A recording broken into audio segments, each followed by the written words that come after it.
Today I will be discussing about quadratic functions, particularly how to turn standard form into vertex form and use a real-world problem and turn it into a vertex form as well.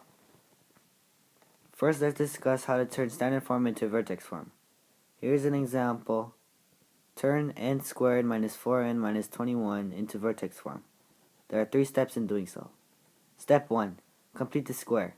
Completing the square means you take the b value from the original equation, divide it by 2, and square the final answer. Once you get the answer, you plug it into both sides to balance the equation. Let's do it using the example. We place parentheses around n squared minus 4n and use the completing the square equation to keep it separate and leave the minus 21 on the outside of the parentheses by itself. It should be set up like this without solving the complete square answer yet. N squared minus 4n parentheses negative 4 divided by 2 squared minus 21 equals negative 4 divided by 2 squared. When you have everything set up, you can solve the complete square and simplify the equation into this. N squared minus 4n plus 4 minus 21 equals 4. Step 2 is to factor what's in the parentheses by using Xbox.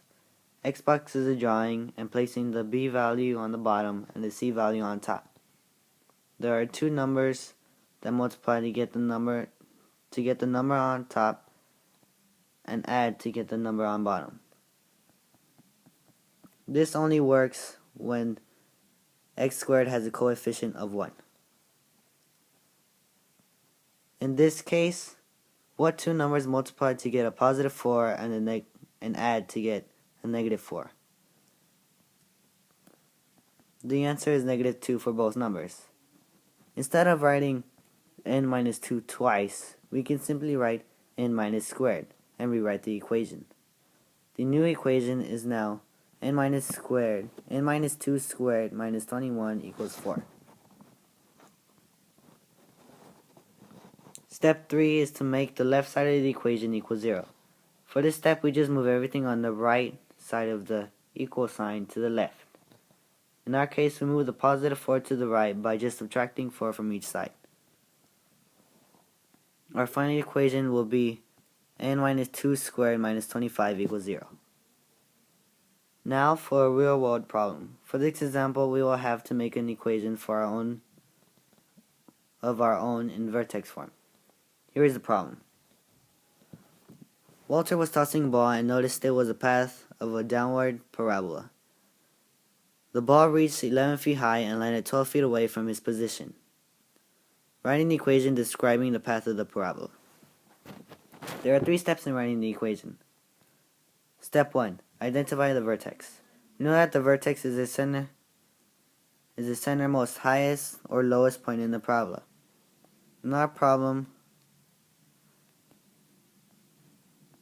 the ball reached the maximum height of 11 feet and traveled 12 feet.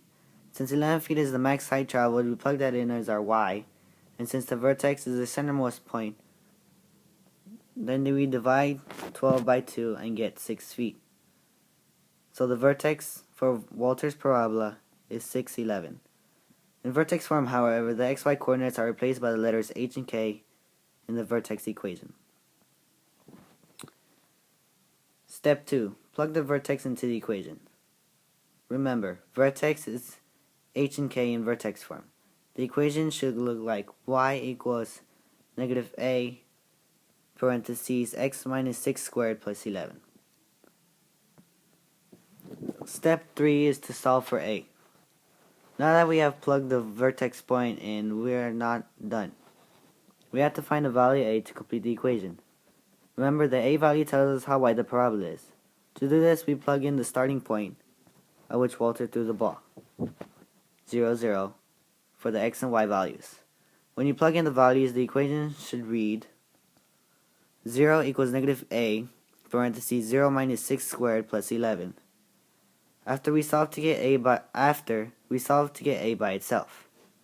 We do what's in the parentheses first and should get negative 6. After, we do exponents. Negative 6 squared turns into positive 36. Since a is multiplied by whatever is in the parentheses, the equation is now 0 equals negative 36a plus 11. After this, we subtract 11 from both sides, and the equation will now be negative 11 equals negative 36a. After we divide both sides by negative 36 and get a equaling 11 over 36. Now that we figured out a, we plug it into our equation. Notice, however, our answer is positive, but there is a negative sign in front of the a. So the equation will be negative 11 over 36 parentheses x minus 6 squared plus 11. This is how you turn a real-world situation into Algebra 2 problem. Thanks for watching this video on how to turn standard form into vertex form for quadratics and how to connect Algebra 2 with real-world problems.